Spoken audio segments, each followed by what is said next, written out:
നമസ്കാരം, സ്പോർട് ന്യൂസിലേക്ക് സ്വാഗതം.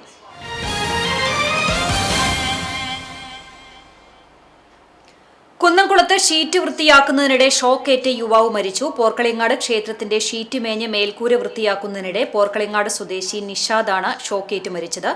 ഷീറ്റ് വൃത്തിയാക്കുന്നതിനിടെ അപ്രതീക്ഷിതമായി നിഷാദിന് വൈദ്യുതാഘാതം ഏൽക്കുകയായിരുന്നു.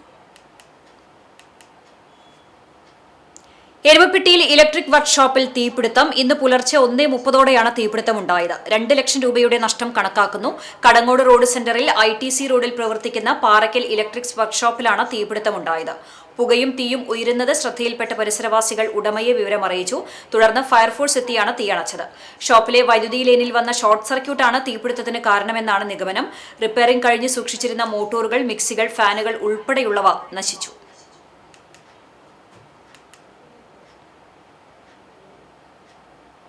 ഇന്നലെ വരുമ്പോൾ കടയിൽ അത് തീപിടുത്തങ്ങളായിരുന്നു. 1:30 സമയത്തായിരുന്നു ഉണ്ടായത്. കടയിലുണ്ടായിരുന്ന മെഷീൻസുകൾ കുറെ നഷ്ടപ്പെട്ടു. കടയിലുള്ള പണി കഴിഞ്ഞ ഉപകരണങ്ങളും കുറെ മോട്ടറുകൾ, മിക്സി, ഫാനുകൾ, കുറെ ഉപകരണങ്ങൾ ഉണ്ടായിരുന്നു. പണി കഴിഞ്ഞിട്ട് ഗോഡൗണിൽ കൊണ്ടുവച്ചതായിരുന്നു.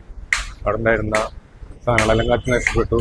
പിന്നെ രാത്രി വരുമ്പോൾ ഫയർഫോഴ്സ് വന്നിട്ടാണ് എല്ലാം എടുക്കുന്നത്. അതുകൊണ്ട് ഞാൻ ആ പറഞ്ഞതാണ് ഇതെല്ലാം അറിയണത്. ഇങ്ങനെയാണ് സംഭവിച്ചത്. പവർ സർക്യൂട്ട് കാരണമാണ് ഉണ്ടായിട്ടുള്ളത്. കുറെ മെഷീൻസുകൾ കുറെ നഷ്ടപ്പെട്ടു പോയി. പെരുമ്പിലാവ് പൊതിയഞ്ചേരിക്കാവ് നക്ഷത്ര റോഡിൽ നിർത്തിയിട്ടിരുന്ന ഓട്ടോറിക്ഷയുടെ മുകളിലേക്ക് മരം വീണ് അപകടം. വ്യാഴാഴ്ച രാത്രി 9 മണിയോടെയായിരുന്നു സംഭവം. കൊരട്ടിക്കര സ്വദേശി വലിയ പീടികയിൽ മുഹമ്മദ് കോയയുടെ ഓട്ടോറിക്ഷയാണ് തകർന്നത്. ബന്ധുവിന്റെ വീട്ടിലേക്ക് വന്നതായിരുന്നു മുഹമ്മദ് കോയ. സ്വകാര്യ വ്യക്തിയുടെ പറമ്പിൽ നിന്നിരുന്ന മരമാണ് കടപുഴകി വീണത്. മരം വീണതിനെ തുടർന്ന് ഗതാഗതം ഭാഗികമായി തടസ്സപ്പെട്ടു. നാട്ടുകാർ ചേർന്ന് മരം മുറിച്ചുമാറ്റി ഗതാഗതം പുനഃസ്ഥാപിച്ചു.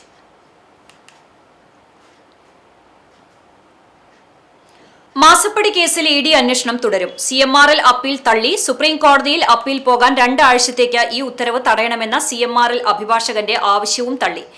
ECIR രജിസ്റ്റർ ചെയ്യാതെ EDക്ക് അന്വേഷണം നടത്താൻ കഴിയില്ല എന്ന CMRLന്റെ വാദം ശരിയല്ലെന്ന് കോടതി ചൂണ്ടിക്കാട്ടി. നേരത്തെ സിംഗിൾ ബെഞ്ചിലും സമാനമായ ഒരു ഇടപെടലിന് CMRL ശ്രമിച്ചിരുന്നു. അന്വേഷണം തുടരാമെന്ന് സിംഗിൾ ബെഞ്ച് ഉത്തരവിട്ടതിന് തൊട്ടു പിന്നാലെ CMRL അഭിഭാഷകർ കോടതിയിൽ അവകാശപ്പെട്ടത് തങ്ങൾക്ക് മേൽക്കോടതിയിൽ അപ്പീൽ പോകണമെന്നും ഇത് തടയണമെന്നായിരുന്നു. പക്ഷേ അങ്ങനെ ഒരു ആവശ്യം കോടതി അംഗീകരിച്ചിരുന്നില്ല. EDക്ക് റെയ്ഡ് തുടരാമെന്ന് പറയുകയായിരുന്നു. ഇതിന് പിന്നാലെയാണ് പ്രതിപക്ഷ നേതാവിന്റെ വീട്ടിൽ ഉൾപ്പെടെ 12 ഇടങ്ങളിൽ ED പരിശോധന നടത്തിയത്. ED അന്വേഷണം തടയണമെന്നാവശ്യപ്പെട്ടുള്ള CMRLന്റെ ഹർജിയിലാണ് ഹൈക്കോടതി വിധി പറഞ്ഞത്. കമ്പനി MD ശശിധരൻ കർത്തയും 5 ഉദ്യോഗസ്ഥരുമാണ് കോടതിയെ സമീപിച്ചത്. കേന്ദ്ര ഏജൻസി അന്വേഷണം മൌലിക അവകാശങ്ങളുടെ ലംഘനമെന്ന് CMRL ഹർജിയിൽ പറയുന്നു. കന്നുകാലികളുടെ വരവ് കുത്തനെ കുറഞ്ഞതോടെ ബീഫ് വിലയിൽ വൻ വർധനവ്. അയൽ സംസ്ഥാനങ്ങളിൽ നിന്നുള്ള കന്നുകാലി വിതരണം തടസ്സപ്പെട്ടതാണ് വിപണിയിൽ പെട്ടെന്നുള്ള വിലക്കയറ്റത്തിന് കാരണം. ബീഫ് വില കിലോഗ്രാമിന് 500 രൂപയിലേക്ക് അടുക്കുകയാണ്. വിലക്കയറ്റവും കന്നുകാലികളുടെ ക്ഷാമവും മൂലം കനത്ത നഷ്ടം നേരിടുന്ന പശ്ചാത്തലത്തിൽ ഒട്ടുമിക്ക വ്യാപാരികളും ബീഫ് വിൽപ്പന താൽക്കാലികമായി നിർത്തേണ്ട അവസ്ഥയാണ്. മഹാരാഷ്ട്രയിൽ നിന്നും കേരളത്തിലേക്ക് കന്നുകാലികളുമായി പുറപ്പെട്ട 16 ലോറികൾ ഗോരക്ഷാഗുണ്ടകൾ വഴിയിൽ തടഞ്ഞ് തട്ടിയെടുക്കുകയായിരുന്നു. ഇതാണ് നിലവിലെ വിതരണ പ്രതിസന്ധിക്ക് പ്രധാന കാരണമായി വ്യാപാരികൾ ചൂണ്ടിക്കാണിക്കുന്നത്. മറ്റ് സംസ്ഥാനങ്ങളിൽ നിന്നും കന്നുകാലികളെ എത്തിക്കുന്ന വാഹനങ്ങൾക്ക് നേരെ നിരന്തരം അതിക്രമങ്ങൾ ഉണ്ടാകുന്നത് വ്യാപാരികളെയും ലോറി ജീവനക്കാരെയും ഒരുപോലെ ഭീതിയിലാഴ്ത്തിയിട്ടുണ്ട്. സുരക്ഷിതമായി കന്നുകാലികളെ സംസ്ഥാനത്തെത്തിക്കാൻ കഴിയാത്തതാണ് വിപണിയിലെ പെട്ടെന്നുള്ള കടുത്ത ക്ഷാമത്തിന് കാരണം. ഉയർന്ന വിലയ്ക്ക് കന്നുകാലികളെ വാങ്ങി കുറഞ്ഞ വിലയ്ക്ക് ഇറച്ചി വിൽക്കാൻ സാധിക്കാത്ത അവസ്ഥയിലാണ് വ്യാപാരികൾ. കന്നുകാലി വിതരണം സുഗമമാക്കാനും വ്യാപാരികൾക്ക് സുരക്ഷ ഉറപ്പാക്കാനും സർക്കാർ അടിയന്തരമായി ഇടപെടണമെന്നാണ് ഇറച്ചി വ്യാപാരികളുടെ ആവശ്യം. ശക്തമായ രീതിയിൽ സർക്കാർ മുൻകൈ എടുത്തെങ്കിൽ ഈ ഗുണ്ടായിസ അവസാനിപ്പിച്ചെങ്കിൽ കന്നുകാലി കൊണ്ടുവരുന്നവർക്ക് ഇതിനൊരു പരിഹാരം ഉണ്ടാവുള്ളൂ. എന്നെങ്കിൽ ഇപ്പോൾ ഇവിടെ ഇറച്ചി ഈ 500 രൂപ എത്തി നിൽക്കുന്ന ഘട്ടത്തിൽ നിന്ന് ഒരു കുറച്ച് കൊടുക്കാൻ പറ്റുള്ളൂ ജനങ്ങൾക്ക്. അല്ലെങ്കിൽ 500-600 രൂപ ഒക്കെ ആക്കേണ്ട പ്രതിസന്ധിയിലാണ് ഇപ്പോൾ വ്യാപാരികളുള്ളത്. ഇന്ന് ലോക പരിസ്ഥിതി ദിനം. ഭൂമിയെയും അതിന്റെ ആവാസ വ്യവസ്ഥയെയും സംരക്ഷിക്കേണ്ടതിന്റെ പ്രാധാന്യം ജനങ്ങളെ ഓർമ്മിപ്പിക്കുന്നതിനാണ് എല്ലാ വർഷവും ജൂൺ 5 ലോക പരിസ്ഥിതി ദിനമായി ആചരിക്കുന്നത്. വായുമലിനീകരണം, പ്ലാസ്റ്റിക് മാലിന്യങ്ങളുടെ കുന്നുകൂടൽ, വനനശീകരണം തുടങ്ങിയ വലിയ പാരിസ്ഥിതിക വെല്ലുവിളികൾ നേരിടുന്ന പുതിയ കാലത്ത് ലോക പരിസ്ഥിതി ദിനാചരണത്തിന് വലിയ പ്രാമുഖ്യമാണുള്ളത്. 1972 ഐക്യരാഷ്ട്രസഭയുടെ ജനറൽ അസംബ്ലിയാണ് ജൂൺ 5 പരിസ്ഥിതി ദിനമായി പ്രഖ്യാപിച്ചത്. പരിസ്ഥിതി സംരക്ഷണം എന്നത് ഒരു ദിവസത്തെ ആചരണത്തിൽ മാത്രം ഒതുങ്ങേണ്ട ഒന്നല്ല. നിത്യജീവിതത്തിൽ വരുത്തുന്ന ചെറിയ മാറ്റങ്ങളിലൂടെ വലിയ മാറ്റങ്ങൾ സൃഷ്ടിക്കാൻ നമുക്ക് സാധിക്കും. മരങ്ങൾ നട്ടുവളർത്തുകയും പ്ലാസ്റ്റിക് ഉപയോഗം കുറയ്ക്കുകയും കുടിവെള്ളം പാഴാക്കാതിരിക്കുകയും വേണം. മഴവെള്ള സംഭരണികൾ നിർമ്മിച്ച് ഭൂഗർഭ ജലനിരപ്പ് ഉയർത്തുമെന്നും പൊതുസ്ഥലങ്ങളിൽ മാലിന്യം തള്ളില്ലെന്നും നമുക്ക് പ്രതിജ്ഞയെടുക്കാം. ഭൂമിയെ വരും തലമുറയ്ക്കായി നമുക്ക് കാത്തുവയ്ക്കാം. കാലവർഷം എത്തിയതോടെ സംസ്ഥാനത്ത് മഴ ശക്തമായി. 8 ജില്ലകളിൽ ഇന്ന് ഓറഞ്ച് അലർട്ട് പ്രഖ്യാപിച്ചു. എറണാകുളം, തൃശൂർ, പാലക്കാട്, മലപ്പുറം, കോഴിക്കോട്, വയനാട്, കണ്ണൂർ, കാസർഗോഡ് വരെയുള്ള ജില്ലകളിലാണ് ഇന്ന് ഓറഞ്ച് അലർട്ട് പ്രഖ്യാപിച്ചിട്ടുള്ളത്. തിരുവനന്തപുരം, കൊല്ലം, പത്തനംതിട്ട, ആലപ്പുഴ, കോട്ടയം, ഇടുക്കി എന്നീ ജില്ലകളിൽ യെല്ലോ അലർട്ട് പ്രഖ്യാപിച്ചു. കേരള തീരത്ത് മത്സ്യബന്ധനത്തിനുള്ള വിലക്ക് തുടരുകയാണ്. സാധാരണയേക്കാൾ 3 ദിവസം വൈകിയാണ് ഇത്തവണ തെക്ക് പടിഞ്ഞാറൻ കാലവർഷം കേരള തീരം തൊട്ടത്. ആദ്യ ദിവസങ്ങളിൽ അതിശക്തമായ മഴയ്ക്കാണ് സാധ്യത. നാളെ 11 ജില്ലകളിലാണ് ഓറഞ്ച് അലർട്ട് പ്രഖ്യാപിച്ചിരിക്കുന്നത്. പത്തനംതിട്ട, കോട്ടയം, ഇടുക്കി, എറണാകുളം, തൃശൂർ, പാലക്കാട്, മലപ്പുറം, കോഴിക്കോട്, വയനാട്, കണ്ണൂർ, കാസർഗോഡ് വരെയുള്ള ജില്ലകളിലാണ് നാളെ ഓറഞ്ച് അലർട്ട് പ്രഖ്യാപിച്ചിട്ടുള്ളത്. തിരുവനന്തപുരം, കൊല്ലം, ആലപ്പുഴ എന്നീ ജില്ലകളിൽ ഇന്ന് യെല്ലോ അലർട്ടും പ്രഖ്യാപിച്ചിട്ടുണ്ട്. സംസ്ഥാന പാതയോരത്തെ കടവല്ലൂർ തോട്ടിൽ നിന്ന് പട്ടാപ്പകൽ വൻതോതിൽ ജലം ചൂഷണം ചെയ്യുന്നതായി പരാതി. ശക്തിയേറിയ മോട്ടോറുകൾ ഉപയോഗിച്ച് വെള്ളം ടാങ്കർ ലോറികളിലേക്ക് ശേഖരിച്ച് വിവിധ ഭാഗങ്ങളിലേക്ക് കൊണ്ടുപോകുന്നതായാണ് നാട്ടുകാർ ആരോപിക്കുന്നത്. അനധികൃതമായി വെള്ളം ശേഖരിക്കുന്നത് പതിവായിട്ടും ബന്ധപ്പെട്ട വകുപ്പുകളുടെ ഭാഗത്തുനിന്ന് ഫലപ്രദമായ ഇടപെടൽ ഉണ്ടായിട്ടില്ലെന്നാണ് ആക്ഷേപം. മലപ്പുറം ജില്ലയിലെ വിവിധ പ്രദേശങ്ങളിലേക്കാണ് വെള്ളം കൊണ്ടുപോകുന്നതെന്നും നാട്ടുകാർ പറയുന്നു. കഴിഞ്ഞ മാസങ്ങളിൽ കുടിവെള്ളം എന്ന ബോർഡ് പതിച്ച ടാങ്കറുകളിലൂടെ സമാന രീതിയിൽ ജലക്കടത്ത് നടന്നതായും പ്രദേശവാസികൾ ആരോപിച്ചു. ജലചൂഷണം പൂർണ്ണമായി തടയാൻ കർശന നടപടികൾ സ്വീകരിക്കണമെന്നും പ്രകൃതി വിഭവ സംരക്ഷണത്തിനായി ബന്ധപ്പെട്ട വകുപ്പുകൾ അടിയന്തരമായി ഇടപെടണമെന്ന ആവശ്യവും ശക്തമാണ്.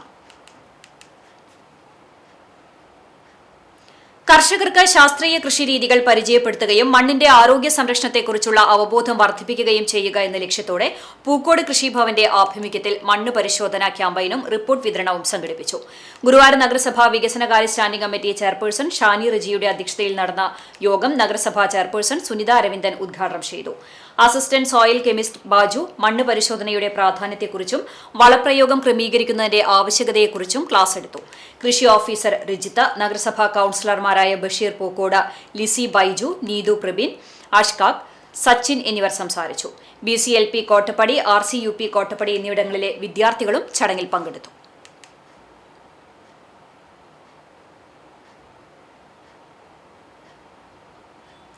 പരിസ്ഥിതി ദിനത്തോടനുബന്ധിച്ച് കാട്ടകാമ്പാൽ പഞ്ചായത്തിലെ എല്ലാ സ്കൂളുകളിലേക്കും പഞ്ചായത്തിന് വിട്ടുകിട്ടിയ അനുബന്ധ സ്ഥാപനങ്ങളിലേക്കും 18 വാർഡുകളിലേക്കുള്ള ഔഷധ സസ്യ വൃക്ഷത്തൈകളുടെ വിതരണോദ്ഘാടനം കാട്ടകാമ്പാൽ പഞ്ചായത്ത് പ്രസിഡന്റ് കെ ജയശങ്കർ നിർവഹിച്ചു. പഞ്ചായത്ത് വൈസ് പ്രസിഡന്റ് മിനി ഐപ്പ് അധ്യക്ഷത വഹിച്ചു. വികസന standing committee chairman MP Rajan, ആരോഗ്യ വിദ്യാഭ്യാസ standing committee chairman KM Razak, ക്ഷേമകാര്യ standing committee chairman Shailaja Arundas, grama panchayat ജനപ്രതിനിധികൾ തുടങ്ങിയവർ പങ്കെടുത്തു. ഔഷധിയിൽ നിന്ന് ലഭ്യമായ 500ഓളം തൈകളാണ് പഞ്ചായത്തിന്റെ വിവിധ ഭാഗങ്ങളിൽ വെച്ചുപിടിപ്പിക്കുന്നതിനു വേണ്ടി വിതരണം ചെയ്തത്. ലോക പരിസ്ഥിതി ദിനത്തോടനുബന്ധിച്ച് കർഷക കോൺഗ്രസ് കുന്നംകുളം നിയോജക മണ്ഡലം കമ്മിറ്റിയുടെ ആഭിമുഖ്യത്തിൽ പരിസ്ഥിതി ദിനാചരണവും വൃക്ഷത്തൈ വിതരണവും സംഘടിപ്പിച്ചു. കുന്നംകുളം ഇന്ദിരാഭവനിൽ നടന്ന ചടങ്ങ് KPCC member Joseph Chalissery master വൃക്ഷത്തൈ നട്ടുകൊണ്ട് ഉദ്ഘാടനം ചെയ്തു. കർഷക കോൺഗ്രസ് കുന്നംകുളം നിയോജക മണ്ഡലം പ്രസിഡന്റ് PK വിനയകുമാർ അധ്യക്ഷനായി. DCC secretary CI Itty Mathew, block Congress പ്രസിഡന്റുമാരായ സുരേഷ് മമ്പറമ്പിൽ, ബിജു C ബേബി, കോൺഗ്രസ് ജില്ലാ വൈസ് പ്രസിഡന്റ് TK ദേവസി, സംസ്ഥാന സമിതി അംഗം നമ്പീശൻ, കുന്നംകുളം മണ്ഡലം Congress committee president PI Thomas എന്നിവർ സംസാരിച്ചു. കർഷക കോൺഗ്രസ് നേതാക്കളും പങ്കെടുത്തു. കേരള പ്രകൃതി സംരക്ഷണ സംഘത്തിന്റെ നേതൃത്വത്തിൽ ജൂൺ 3 മുതൽ 10 വരെ സംസ്ഥാന വ്യാപകമായി നടത്തുന്ന പരിസ്ഥിതി ദിന വാരാചരണത്തിന്റെ സംസ്ഥാനതല ഉദ്ഘാടനം മികച്ച കലാസംവിധാനത്തിനുള്ള സംസ്ഥാന അവാർഡ് ജേതാവ് അജയൻ ചാലിശ്ശേരി നിർവഹിച്ചു. പ്രകൃതി സംരക്ഷണ സംഘം പാലക്കാട് ജില്ലാ സെക്രട്ടറി പ്രദീപ് ചെറുവാശ്ശേരി അധ്യക്ഷത വഹിച്ചു. സംസ്ഥാന കോർഡിനേറ്റർ N ഷാജി തോമസ് പരിസ്ഥിതി ദിന ബ്രോഷർ കൈമാറി. പ്രകൃതി സംരക്ഷണ സംഘം ഏരിയ സെക്രട്ടറി TA അഷ്റഫ് വൃക്ഷത്തൈ കൈമാറ്റം നിർവഹിച്ചു. PTA president PV Rajeesh Kumar, SMC chairman Rafeeq, അധ്യാപകരായ C ഹംസ, P വിജയൻ, തുടങ്ങിയവർ പങ്കെടുത്തു. പരിസ്ഥിതി ദിന ക്വിസ് മത്സരം നടത്തുകയും മത്സര വിജയികൾക്ക് വൃക്ഷത്തൈകളും മെഡലും നൽകുകയും ചെയ്തു.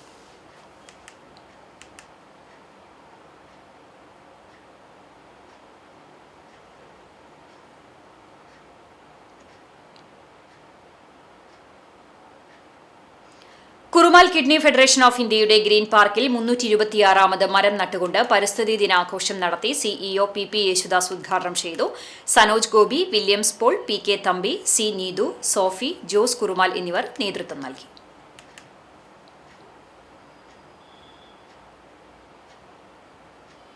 ചരമം. മഴുവഞ്ചേരി അറങ്ങാശ്ശേരി പരേതനായ തോമ ഭാര്യ മേരി നിര്യാതയായി. 92 വയസ്സായിരുന്നു. സംസ്കാരം ഇന്ന് ഉച്ചതിരിഞ്ഞ് 4 മണിക്ക് എരനല്ലൂർ കൊന്തമാതാവിൻ പള്ളി സെമിത്തേരിയിൽ നടത്തും. Lilly, Jose, Simon, Daisy, Benny എന്നിവർ മക്കളാണ്. ഇതോടെ സ്പോട്ട് ന്യൂസ് സമാപിക്കുന്നു. നമസ്കാരം.